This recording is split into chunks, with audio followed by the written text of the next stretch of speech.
n'a b'a fɛ kana bɔ jamana la a kelenna taama bɛ cogo di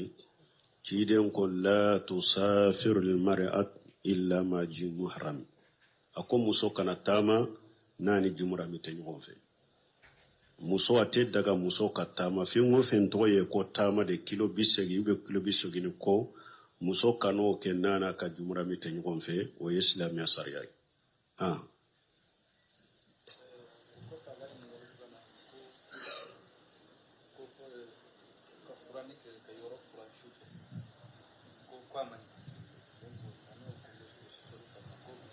bon ko ka yɔrɔ fula su fɛ ko a man ɲi ko bɛ cogo di delilasi t'o la ka diina la a balili delilasi t'a la ni mɔgɔ min ko a man ɲi an y'o de fɔ an ko fɛn o fɛn ye diɲɛ ko ye ali asilu ali hillu lesiri la dagalen de don fo ni delila nana ka haramu minnu ko a man ɲi delila min y'a tiɲɛ n'a b'u bolo kuranna de la ou bien a b'u bolo hadisa de la a k'u tigi de ɲininka o la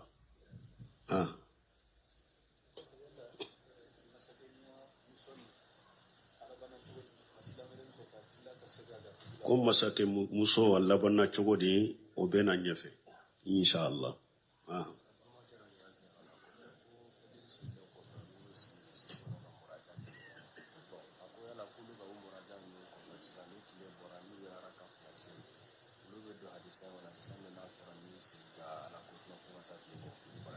bon ko dɔw ko ewa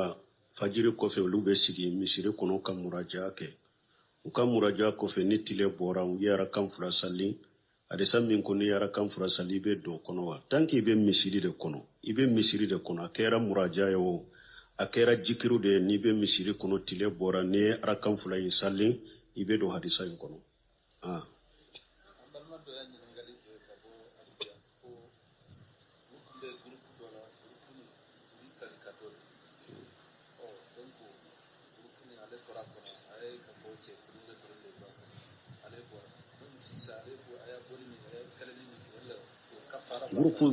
grupu dina grupu ba ube bon an delila ka nin jaabiya ko dɔw k'ale tun donna grupu dɔ kɔnɔ ka kali ka dɔn bon ko ale y'a ye grupu min dɔ foyi tɛ ni tilonkɛ grupu tɛ dina grupu tɛ ale b'a fɛ ka bɔ a bɔra de ko ale bɔra ko a ye kalili min ko bɛ cogo di i ye kalili min ko tɛ foyi k'i la n'i tun tora grupu in ko yɛrɛ de danga b'i kɔ mais ni bɔri ko foyi t'i sɔrɔ ni ala sɔnna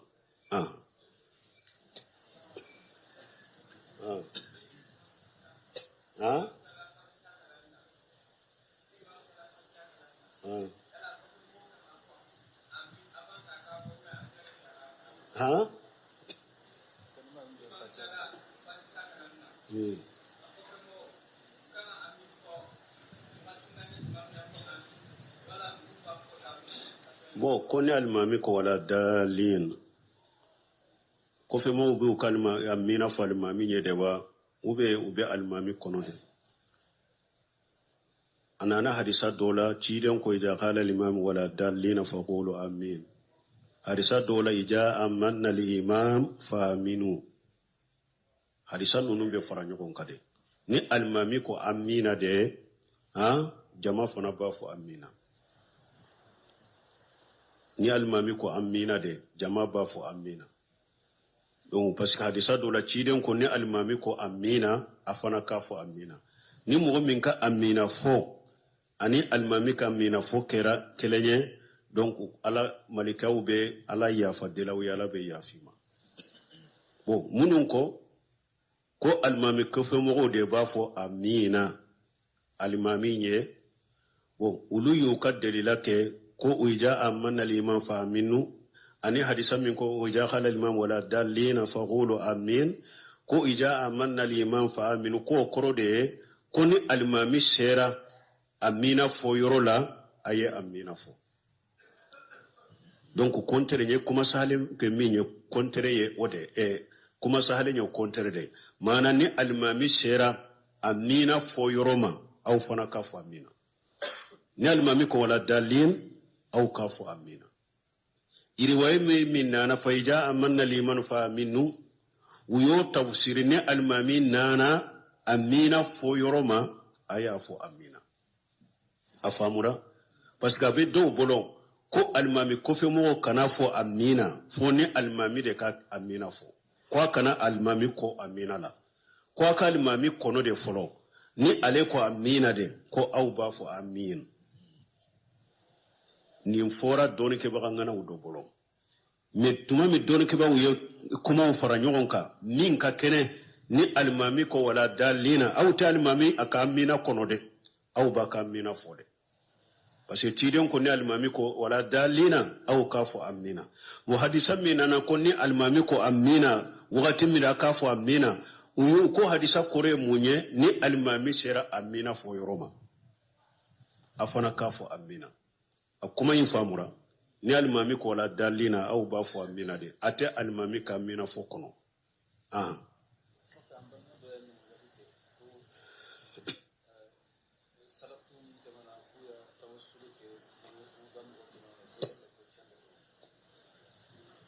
bo aktigi ka perepere la tigɛ kɛ ko salafu minnu tɛmɛna k'u ye tawasulu kɛ n'u ka mɔgɔ tɛmɛnɛ k'o bɛ cogo di salafu min ye tawasulu kɛ n'a ka mɔgɔ tɛmɛnɛ a k'o de fɔ an ye fɔlɔ an bɛ jaabu min fɔ n'o ye fɔ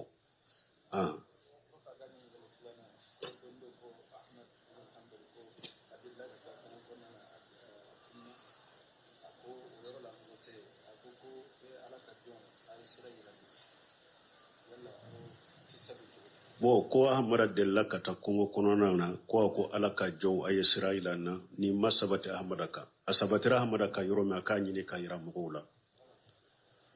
bo nimbeye de bidiya mugo munun be jiya kono no be tawasulu kene kabru tigu ye woli joni ma baw ye wulu de be ta munun nin ko sugu kerefe sani au kata mutasabiha utafo abeta ahmada nunun ta tawo ala de ko man yedu mallahi ilaha akhara fala burhana lahu bihi fala burhana lahu bihi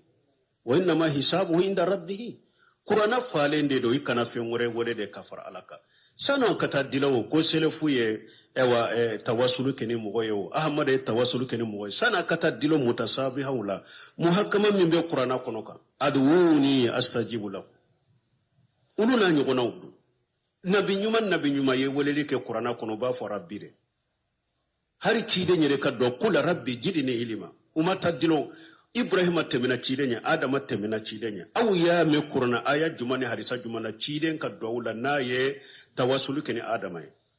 afa adama aya ye chiden ka do naye tawassulu keni afa ibrahima ayo yewa me bidiamu kala dai nindede ala yirede yofo ako qur'ana fule minhu ayatu muhakkamatu hunna ummul kitab ako aya udobe qur'ana kono ulu kuru jelende do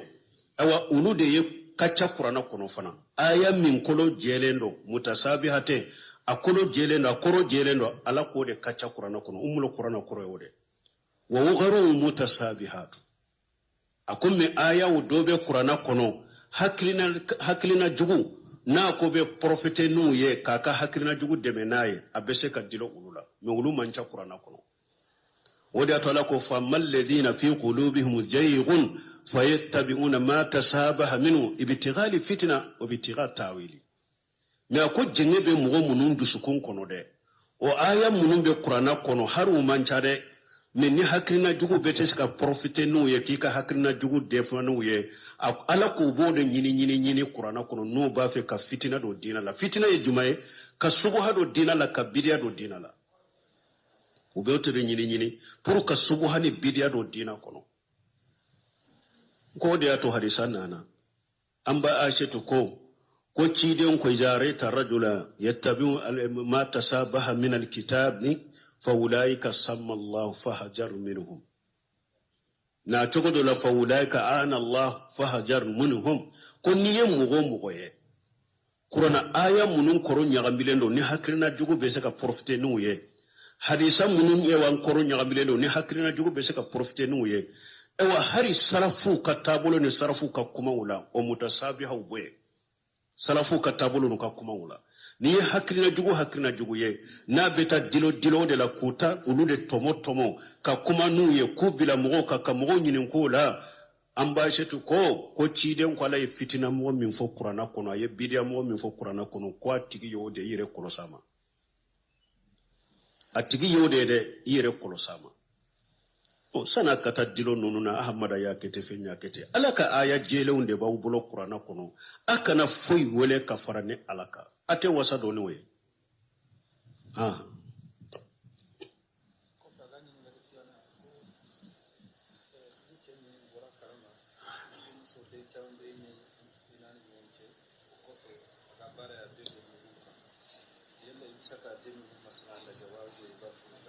bo ko ni mo min yaado e koy furu cede wawbe ko ni ka furu muso ko abe do mori o ka dencha mambina ache ibe de unde laje ube iba le de laje ayi ebi ka muso makarri de la folo imatile odela na sabatira muso kan na be fulan ka foya de ke o sabatira ka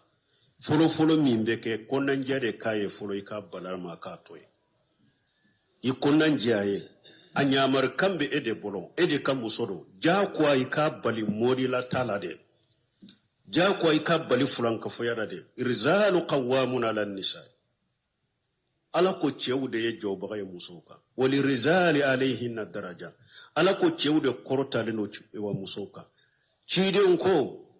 warajulu rayi fi baytihi wa mas'ulu an ra'iyatihi ako ce eye genne kala de ka sokono lagara la bi nyini kay ka genne ke femare ja ko ay ka muso bali mori la tadema ja ko o yika wajibite abali da kanata mori ufe abali fulan ka foya made ni desera la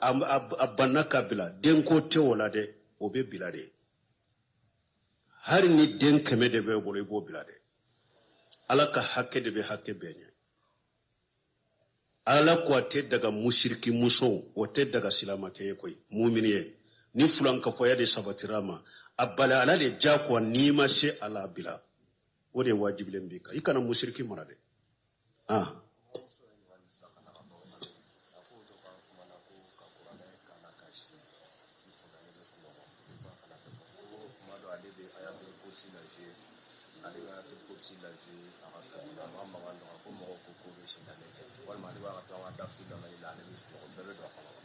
bo kono doko an ko mo kana qur'ana ewa bila kumala telefoni la ube arajo qur'ana bala ibe sinogo ka to ikanoke wa iza quri'a alqur'ana fastami'u lahu wa ansitu fengo famba fo de la de bala qur'ana kono ala de ko ni qur'ana be kala aye alla mede ayadade aka mako aka alla mede ni yere yaado har qur'ana bake ka kuma ube barola ya fagade na hakili tala aya fagade fe qur'ana kallamede aka tilomo jo ka makku kallamede ni awta ke ka qur'ana lamabe kuma worela aya faga a ube ni be sinogo ja kwa qur'ana faga qur'ana alaka kuma de alaka kuma kabwa abake kam kuma durate lamme walillahi masalul ala minye misaliya korota lenye ala de tay yala ni hada madenna na ema abe ewa abake ka kuma eka hakili tala abake ka kuma ebe sula ni fengure ebe yida kisi no kato ya bonya de ube ya doya de abe diayewa oya hada made janko alaka kuma mugo kana sinogo ka alaka kuma to kuma la kwanye ninfo ko alebe ayatul kursi kala telefoni la bakala ku ko so ko ayatul kursi nabe kala be so tanga yire de bakala Qur'ana kala nini suratul Baqara karali munun kera ku be so tanga iyere de bukala ote telefoni ko yere ote arajo ko ye iyere be sigi ka Qur'ana kala ka ayatul kursi kara ki yere salo naye kasiti ko nunun tew iyere de bakala donc har ni ayatul kursi de do ni be da afaga bo ko ale ko abe wajuli fana kala be sinogo kato o ni sinogo kato de e ba ke kallamere sinogo yita ki ka wajuli intola ni bori yere kalama afaga ni sinogo yita ima bo kalama de ni bori yere kalama afaga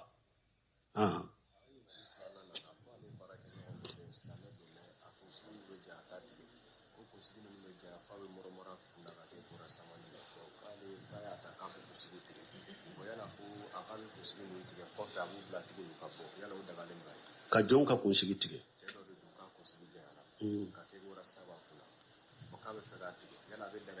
ale ka cɛ de wa muso de ye nin fɔ ko muso dɔ ko cɛ dɔ ka kunsigi bɛ janya fo kunsigi bɛ kɛ komi arasitaw ka kunsigi cogo ko yala ale bɛ se k'o tigɛ ka wali cɛ ka kunkolo kunsigi mun b'ale sɛn wa cɛ juma ko a kunsigi a b'a tigɛ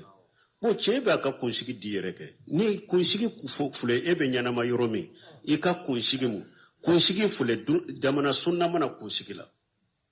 n'i bɛ ɲɛnamaya yɔrɔ min b'u ka kunsigi kɛ cogo min i ka kunsigi ka kɛ o cogo la e bɛ ɲɛnama yɔrɔ min ni kunsigi mara tɛ ni kunsigi cayara dɔrɔn n'a bɛ di de u b'a kɔfɛ e fana k'i ta di i k'a kɔfɛ dɛ i kana kɛ arasita ye o yɛrɛ tɛ bɛn e ye n'i bɛ ɲɛnamaya jama min kɔnɔ o kunsigi bɛ lahala min na i b'i ka kunsigi k'o cogo de la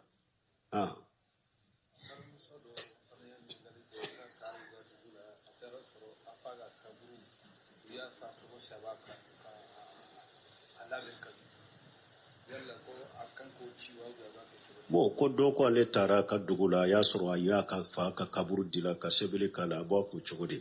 n'a y'a sɔrɔ se bɛ ale ye u ka kabila kɔnɔ a fa denw na kuma b'ale bolo ɲamarukanw b'a bolo a b'a dɔn ale yɛrɛ bɛ se ka kaburu in ci ka sebelu ninnu bɔ a la a k'u bɔ a la dɛ Ali ibn Abi Talib don dɔ la ko abile hayaji ma a ko yali n k'i ci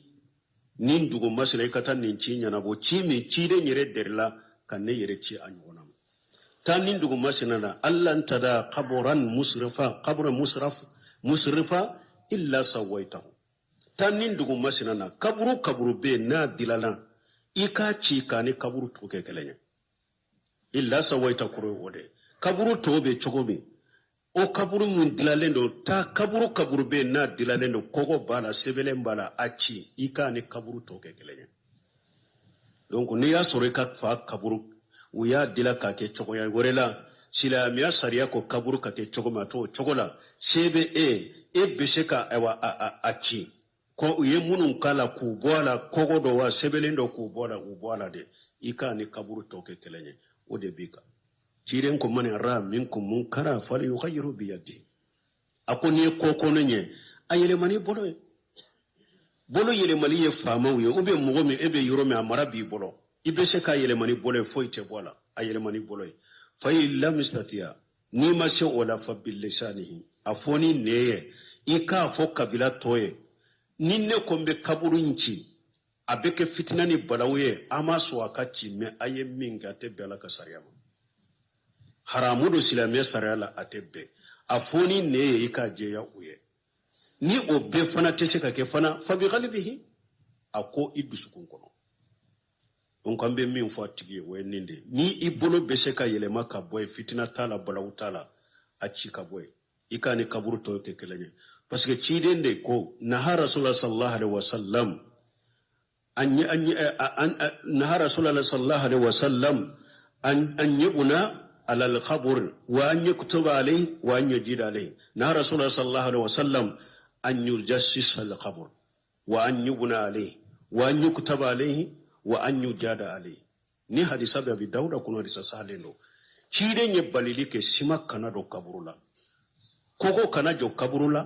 sɛbɛlen kana kɛ kaburu la kaburu bɔgɔ min yɛrɛ bɔra a la an kana bɔgɔ wɛrɛ ta kana fara o kan an ka da o la o ciden de ye balili kɛ ninnu na ko sima kana don kaburu la kogo kana jɔ a la sɛbɛli kana k'a la dɔɔnikɛlaw ka kuma sahale hari ka su togo sɛbɛ kaburu la a tɛ bɛn sabali kana kɛ kaburu la ni se b'a la k'u bɔ ye u bɔ ye pewu ni se t'a la k'a kari ka bɔ ye k'a ni kaburu tɔw kɛ kelen ye a f'u ye ni nɛn ye k'u ye min kɛ silamɛya sariya la a tɛ bɛn ni nɛn yɛrɛ tɛ se k'a fɔ bugoli bɛ kɛ a la fitina bɛ k'a la fo jolibɔ in bɛna bɔ a la a ko i dusukun kɔnɔ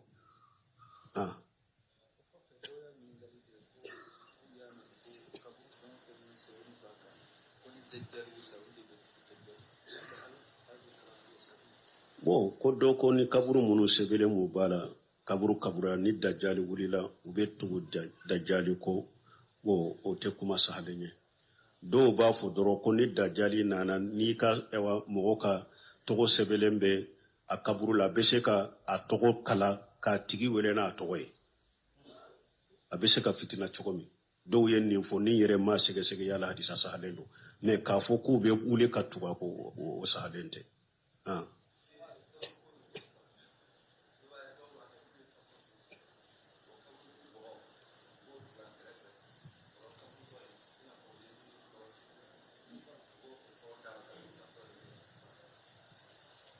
ko dɔw u bɛ kaburu bɔgɔ kɛ fila ye n'u ye kaburu siyɛn bɔgɔ fɔlɔ u b'o bila kɛrɛfɛ kaburu bɔgɔ tɔ b'o bila a damana yɔrɔ la bon ni su dɔnna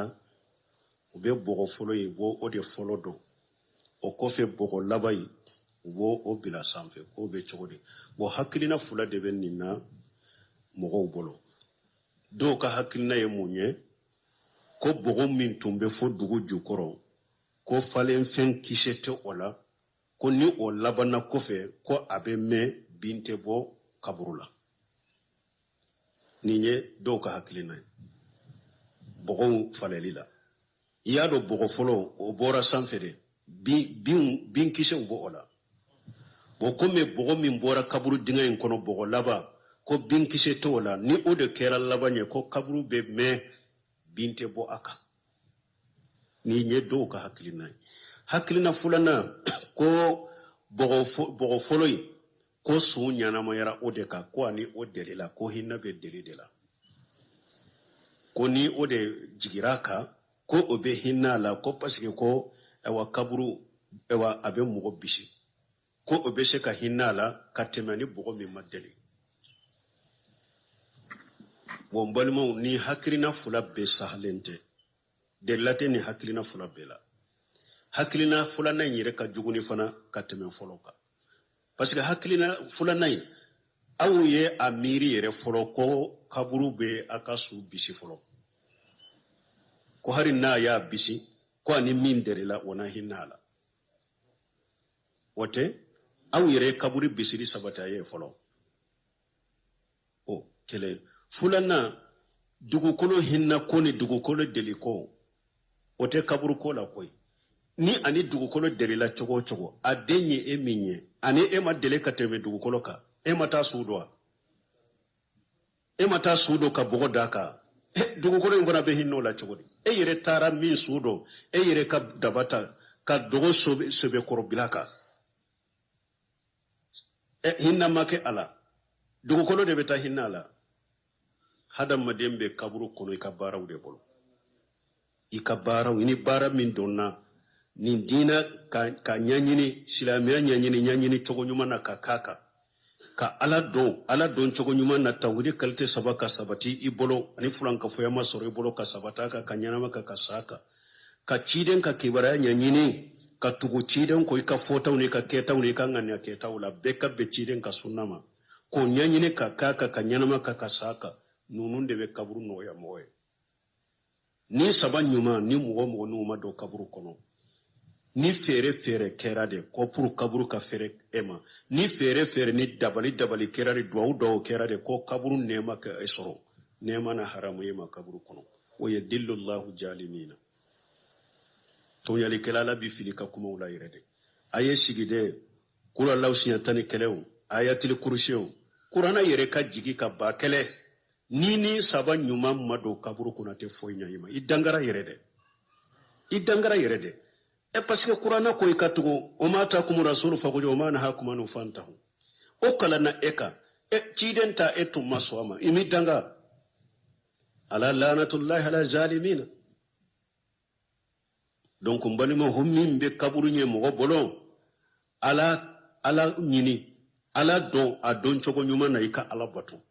silamɛya dɔn a dɔn cogo ɲuman na i ka baara kɛ n'a ye ciden dɔn a dɔn cogo ɲuman na i ka tugu a kɔ ninnu de bɛ kaburu fɛrɛ mɔgɔw ye ninnu de bɛ kaburu ɲininkali ye ninnu de bɛ jaabu nɔgɔya ye sinon fɛn o fɛn bɛ fɔ fɛn o fɛn bɛ kɛ ni ninnu tɛ ayi i b'i ka baaraw de bolo kaburu kɔnɔ ala ka hakiliman d'a ma donc ni hakilina min filɛ mɔgɔw bolo lesiri t'a la bidiya don bɔgɔ bɛ kɛlɛ ni su kɔni dɔnna a ye bɔgɔ bila kan bɔgɔ ka saga ka dɔrɔn bɔgɔ fɔlɔ ye nin ye bɔgɔ filanan ye nin ye bidiya ye o ye lesiri tɔgɔ la diina kɔnɔ subhanakallahumma rabbana bihamdika ashhadu an la ilaha illa anta astaghfiruka wa atubu ilaik. Na ba fe kana bo jamana la akelena tama be chogodi ciden ko la tusafiru lil mar'at illa ma ji muharram ako muso kana tama nani jumura mi tan gon fe muso ate daga muso ka tama fingo fen toye ko tama de kilo bisegi ube kilo bisegi ni ko muso kano ke nana ka jumura mi tan gon fe o islamiya sariya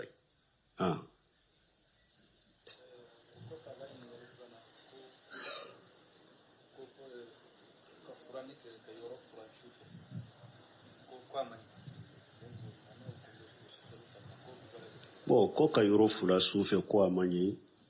ko be chogori della si tola la kadina la abalili della si tala ni mo min ko amanyi anyo de fan ko fi mo fenye dinya koy ali asilu ali hillu lesiri la daga lende do foni della nana ka haramu munun ko amanyi della mi nya chinya na abu bolo qur'ana de la ube abu bolo hadisa de la aku tigide nyinin ka ola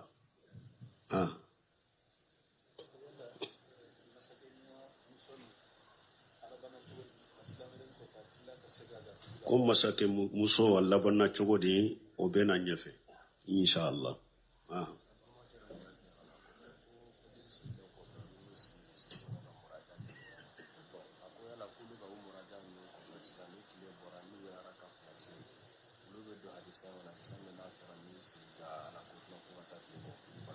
bo ko do ko ewa fajiri ko fe lube sigi misiri kono ka muraja ke uka muraja ko fe ni tile bora yara kan fura sali adisa min ko ni yara kan fura sali be do kono wa tanki be misiri de kono ibe misiri de kono akera muraja yo akera jikiru de ni be misiri kono tile bora ne ara kan fura yin sali ibe do hadisa yin kono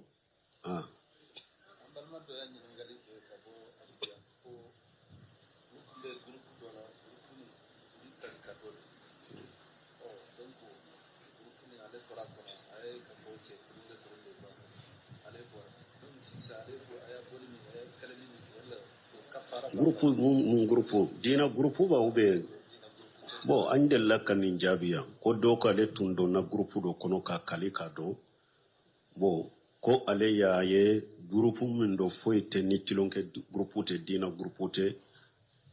ale pa fe ka bo be abora de ko ale bora ko ye kalili min ko be chogodi iye kalili min ko te foi kila ni tun tora grupu in ko yere de danga bi ko mais ni boru ko foiti soro ni ala sonna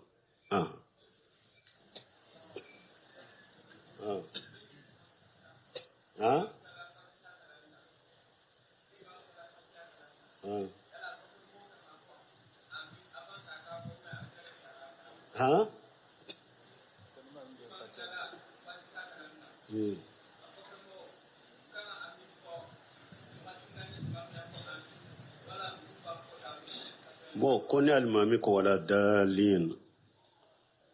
ko fe mo bu kalma ya mina fa